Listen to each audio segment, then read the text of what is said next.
Halo guys, assalamualaikum warahmatullahi wabarakatuh. Di pagi hari ini ketemu lagi dengan EBR di channel I6 EBR. Ini ada info bro. Ini saya setelah melihat video yang permasalahan membahas masalah COVID-19 corona. Ternyata corona itu kita itu bisa mengatasi itu dengan cara mudah.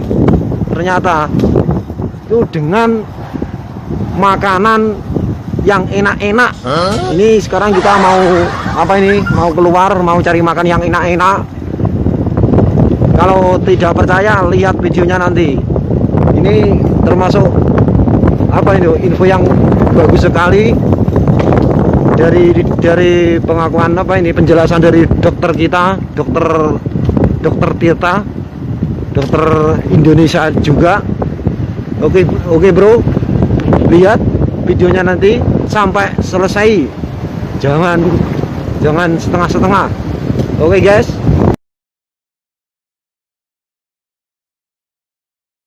Orang kantor cuma duduk dari jam 7 pagi, kerja ngadep laptop, kena AC, gak kena matahari, duduk tok, makan fast food, delivery, pulang jam 8, tidur kurang, main HP terus, kena AC. Kalau kena COVID, tentaranya lemah. Itu alasan klaster perkantoran di Jakarta paling gila. Kenapa DKI paling fatal? Karena orang-orangnya kerja di kantor, imunnya lemah semua. Nah, terus cara meningkatkan imunnya gimana Mas Tirta? Makan enak. Makanya ketika COVID ini yang selamat justru orang kecil. Kenapa orang kecil? Orang susah, karena mereka terbiasa hidup susah. Jangankan COVID, hepatitis A, B, C, D, E, F, G, sampai H aja mereka selamat. Itulah alasan. Emang orang kecil itu ketinggalan di duniawi, tapi soal COVID mereka selamat pertama kali. Saya bisa statement ini kenapa? Saya melihat di lapangan, kuli panggul di Wonokromo, kuli panggul di Makassar, kuli panggul di Pasar Legi Solo, itu yang selamat duluan. Kenapa? Mas, mereka ini makan 2 kali sehari nasi tempe, gak cuci tangan, tapi selamat. Kenapa? Tentaranya kuat. Jangankan COVID, DB aja bisa selamat, keroi selamat. Paham sekarang kawan-kawan? Paham? Nah terus obat COVID apa mas? Pasien yang dirawat COVID itu ada 2. Ini adalah jawaban buat kalian semua yang bertanya kepada saya. Pasien COVID itu diapain? Gini, kalau dia OTG, dia cuma dikasih diet tinggi protein. Jadi banyak makan makanan yang mengandung protein. Telur putih, ikan, salmon, makan enak. Pengobatan COVID ini mangan enak. Sumpah, pengobatan COVID saya lihat sendiri pasien COVID itu dikasih makan semua enak. 3 kali sehari gitu, makannya enak. Dikasih infus 20 TPM RL. Terus kalau batuk dikasih obat batuk, nyeri telan dikasih obat anti nyeri telan. Kalau misalkan panas dikasih paracetamol, dikasih vitamin B kompleks, sama dikasih vitamin C. Lah kalau bergejala gimana mas? Kalau sesak napas, pakai obat contoh Avigan, hidrokloroquin, ambroxol, salbutamol, dan kawan-kawannya. Kalau sampai pneumonia, dia masuk ICU, pakai ventilator kalau gagal nafas. Tapi tetap pengobatannya adalah antibiotik dosis tinggi. Jadi diharap antibiotik dosis tinggi ini kan buat bakteri. Antibiotik ini diharapkan bisa menumbuhkan tentara-tentara kita di dalam tubuh biar menang. Loh, berarti obat kita antibodi mas? Benar, caranya apa? Makan bro. Nah makanya saya bilang, gimana kita mau mengharapkan warga kita sehat kalau nggak ada yang bisa makan? Makanya biayanya mahal karena mangan enak. Paham bosku sekalian? Paham? Itulah artinya kenapa saya bilang dari kemarin, kita percuma menjaga protokol kesehatan jika kita tidak bisa memberikan ketahanan pangan untuk warga kita. Makanya saya salut sama Jering karena dia membagikan makanan. Makanan adalah nutrisi, nutrisi penunjang antibodi. Protein itu zat pembangun antibodi paling kuat, menjadi limfosit, lalu ada IG imunoglobulin, M dan G. Itulah pelawan-pelawan COVID di dalam tubuh. Gimana orang mau sehat kalau nggak bisa makan? Kalau kita cuma pakai masker, tapi kita nggak makan, sama aja tetap sakit. Dasarnya udah salah.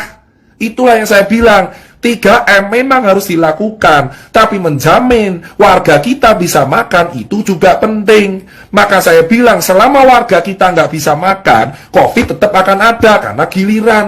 Yang selama duluan, rakyat kecil.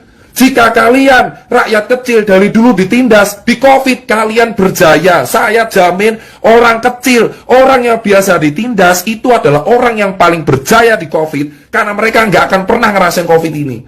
Kalaupun pernah OTG doang. Kenapa? Imunnya kuat. Itu pertama. Terus soal vaksin gimana Mas Tirta? Gini, tadi udah jelas ya. Berarti benar, COVID memang self-limiting disease. Asal imunnya kuat. Kalau imun nggak kuat, pakai obat. Loh Mas Tirta, soal vaksin gimana? Oke, kita udah tahu. Tentara. Nah, akhirnya WHO pakai cara instan. Ya disebut vaksin. Vaksin ini adalah virus dilemahkan. Jadi tentara kita diadaptasikan karena kita tahu warga kita rata-rata hidupnya adalah di kantor. Nah, virus ini digebuki dulu di luar. Asuwe jancuk. Nah, virus ini digebuki di luar. Virus COVID ini digebuki di luar. Cok asu, lemah dia.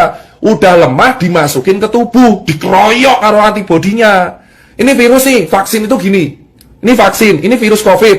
Diculik, gebuki saya asu. Nah, virus COVID ini sebabak belur dimasukkan ke tubuh. Harapannya antibodi kita, cok ono virus kuwi nyasar, lemah, gebuki. Harapannya muncul antibodi alami. Vaksin itu memicu antibodi alami supaya muncul antibodi lagi kalau COVID aslinya keluar. Asu koncoku diculik ning jerone Tirta, COVID datang nyusul. Sudah ada tentaranya. Nah, vaksin itu begitu. Makanya kalau dibilang vaksin ini untuk apa? Untuk orang-orang. Makanya kalau ada orang kecil bilang, saya nggak mau divaksin COVID. Wah, hidupnya di lapangan. Ya wes. Makanya vaksin COVID ini diutamakan untuk orang-orang yang emang secara struktural imun lemah. Jadi vaksin itu berisi virus COVID. Wes babak belur. Sudah hancur lebur, dihajar. Tapi nggak dimatiin. Kan anjing ya. Ini disikat nih virus COVID. Nggak dibunuh. Dibuat sekarat. Masukin tubuh, harapannya dikeroyok lagi sama orang antibodi kita, tentara kita, muncul antibodi alami. Jadi kalau COVID yang kuat datang, kita kuat. Nah, apakah berarti apa? Vaksin ini mencegah, bosku. Antibodi kita tuh main hakim sendiri. Emang benar, antibodi kita tuh barbar. Ada orang asing sikat, itu antibodi kita. Cuman kadang lupa ingatan. Mereka lupa, dipikir virusnya lemah semua. Nah, antibodi kita itu kalau kuat, kalau kita terbiasa kena infeksi, satu, atau kedua, makan enak. Makanya kenapa ada berkata, kenapa gelandangan nggak pernah kena COVID? Kenapa orang gila nggak pernah kena COVID? Kenapa orang-orang nggak pernah kena, yang jalanan nggak pernah COVID? Karena mereka terbiasa hidup di lapangan yang infeksinya jauh lebih gila, bro. Bro, di lapangan kuli itu infeksi lebih gila. Hepatitis A, herpes zoster, terus hepatitis B, C, D, E, F, G, H, DBD, DBD ada 4. Wah, H1N1. Wah, gila bro. Makanya orang-orang lapangan kuat. Nah, sekarang kan kalian tahu. Makanya saya bilang, lah swab itu gimana? Karena virusnya tuh nempel di sini bro. Di sini loh virusnya itu. Virusnya tuh nempel di sini. Makanya sama di hidung, makanya swab. Nah, makanya perawatan COVID ku yopo, gor mangan enak. Sama pakai obat pereda sama antibiotik dosis tinggi. Kalau dia bergejala parah. Antibiotiknya ada 2, dosis tinggi. Ditambah pereda paru, sesak napas, pereda batuk, sama vitamin dan pereda panas. Obatnya itu. Sama makan enak, dia tinggi protein. Jadi kalau kamu mau mencegah kena COVID, gampang bro, mangan enak. Nah terus orang kecil gimana? Santai, orang lapangan kayak kita bro, sudah terbiasa dengan hidup keras. Makanya karena hidup kita keras, mangan apa wae yo iso. Itu kita cuma kena penyakit kantong kering. Penyakit yang berbahaya buat orang kecil adalah kantong kering. Paham bro? Vaksin itu adalah virus babak belur dimasukin ke tubuh. Kalaupun semua orang nggak mau make, saya sarankan vaksin kasih orang kantor yang imunnya lemah-lemah. Makanya klaster kantor paling utama. Kenapa? Urepe gur lungguh, main laptop. Kena bro. Bedain sama orang lapangan. Makanya COVID ini adalah bukti. Kita harus bersyukur kalau kita hidup keras. Paham bro? Makanya penyuluhan pemerintah kurang menurutku. Kenapa? Dari awal di sini 3M mereka lupa satu, nutrisi. Nutrisi itu penunjang antibodi. Cuma pakai masker buat apa kalau nggak bisa makan? Kalau warganya nggak makan, kelaparan, yang ada sakit, malah tipes bro. COVID lolos, mah tipes, mah mati. Kita itu kena penyakit kantong kering malahan kalau kita nggak makan. Paham bos? Itu alasan COVID, makanya itu pertama. Makanya kalau ada media bilang obat COVID ditemukan, kayak ngaton, renek bro obat COVID. Jika ada media mengatakan obat COVID ditemukan, obat COVID itu apa? Obat COVID itu antibodimu dewe. Makanya kalau antibodimu harus stabil, berpikir positif. Loh terus Mas Tita paranoid.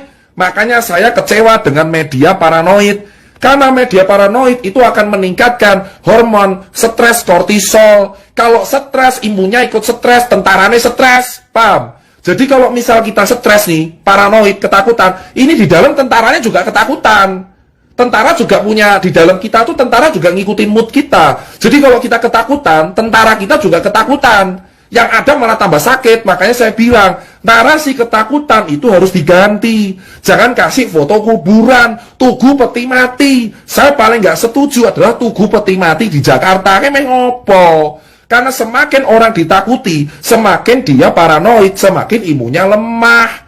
Orang harus happy bro. Paham bro? Nah itu yang saya bilang. Makanya kalau kita bilang Jared itu kenapa saya salut, dia bagi pangan.